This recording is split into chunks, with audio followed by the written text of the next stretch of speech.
Are the 49ers good?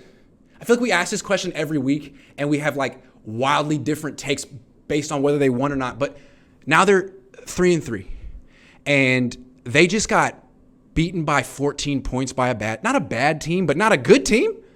This team is rebuilding. The Falcons are rebuilding, okay? They have like $80 million in dead cap, which means they're spending $80 million of their salary cap is going to players who aren't on the team.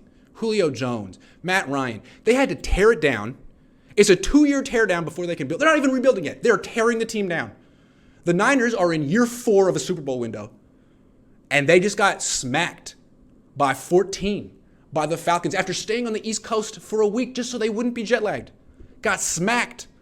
And now you're looking at them like, well, you know, when they're healthy, they're good. But when are they ever going to be healthy? Every week they get more injured, not healthier. It's not like people are coming back anytime. I mean, more people are going out than are coming back at this point. They can't beat Atlanta. They lost to Denver. They lost to Chicago.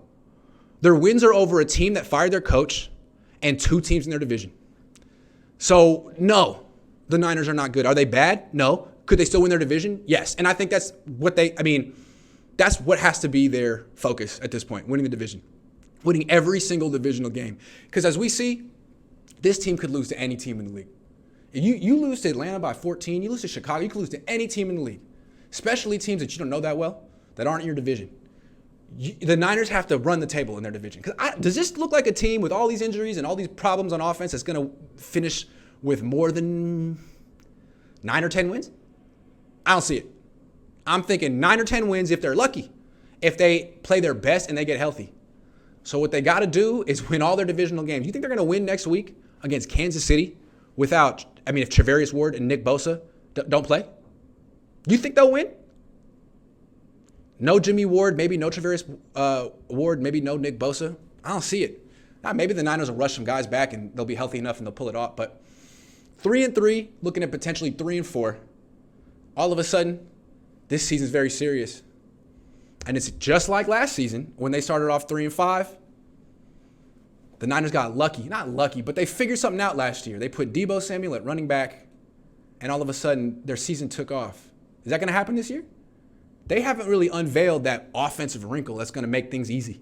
The offensive cheat code. Today, this offense was terrible and unimaginative, uncreative. Everything was hard. The only thing they did was throw screens. That's the new Niners offense. Throw 40 screens a game.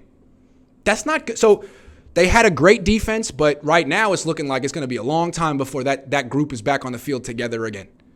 When Bosa and Charvarius Ward come back, they should be a very good defense. But without Emmanuel Mosley out there too, they're never going to be that great defense that they were.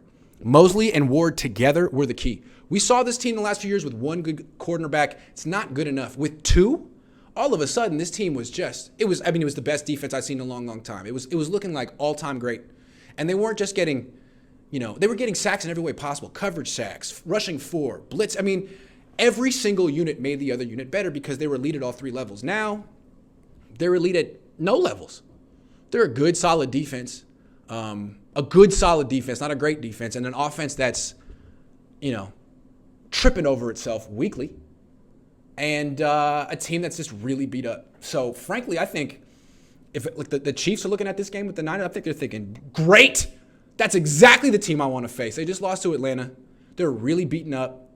Yeah, they have a really good core of veterans on the team, the Niners, but if you got to play the Niners, now's the time. So, yeah, they could still make the playoffs and win their division, but they're going to have to, their margin for error is, you lose to Chicago, Denver, and Atlanta, your margin for error is gone. You got to run the table in your division. They can. They're better than Seattle. We've seen it. They're better than the Rams. We've seen it. They've struggled with the Cardinals in the past, but they should be able to beat the Cardinals. So, look, Kyle's going to really have to hunker down, meet up with his quality control coach, and find the answers here because he doesn't have it on his own. Everyone deserves blame but Ayuk, LOL. No, they all deserve blame. Buddy Boy says, here's $2. Thank you. James Wilson says, Falcons said we're going to make Jimmy throw the ball to beat us. So 41 pass attempts, but Jimmy had 29 of 42, so his fans can say he played good. Yeah, whatever. 14 points. Whatever you want to say he played good. I think that the turnovers are a deal breaker. If you told me before the game Jimmy's going to throw 41 times, I'm like, okay, well, he's going to commit a couple turnovers and they're going to lose. So whatever. You should never be throwing 41 times a game. But I don't even think the Falcons did anything to shut down the Niners' run game. I think the Niners, they had like 3 plays. It was the toss counter, the toss outside, and the dive up the middle. I mean, they were not committed to running the ball in this game. I don't know why. Very strange. We want Lance. We want Lance. Get well soon, bro. Anyone else, man? I'm so tired of watching Jimmy Garoppolo play quarterback. I'm so sorry. I mean, it's like I say, okay, here comes the interception. I mean, you know what's coming. Quincy Van Vleck says both teams had several injuries on turf. Not a must-win game. Why not sit starters, take the L, and avoid the injuries? Ask Kyle. It's a smarter strategy. Yeah, I mean, look at what these 2 back-to-back games on turf did to the 49ers. Just eviscerated them. Terrible. I don't know how you avoid it. Lil Or Stewie says season is done. This team is broken like 2020 season, but now it's Trey and Elijah Mitchell and so many more IR players. When will Kyle learn injuries honestly do not lead to victories? Jed needs to step up. I'm going to talk about the injuries in a minute. Josh Norman is probably available. Oh, man. I bet he is. Buddy Boy says Kyle needs to learn from his dad. When Mike gave up control and power, he won 2 Super Bowls. Bring someone in from healthy team to run training staff. You know what happened after he won 2 Super Bowls? He got the power back. And he was terrible after that. Not terrible, but mediocre. Grant, you got to bring Flav with you to the KC game so you both can sit down and go back and forth live. I got to pay for Flav. If he comes out there, we can do something. Flav has given me a lot of money, though. Kirubel says, I feel like we have a losing record against teams with dual threat quarterbacks. Yup.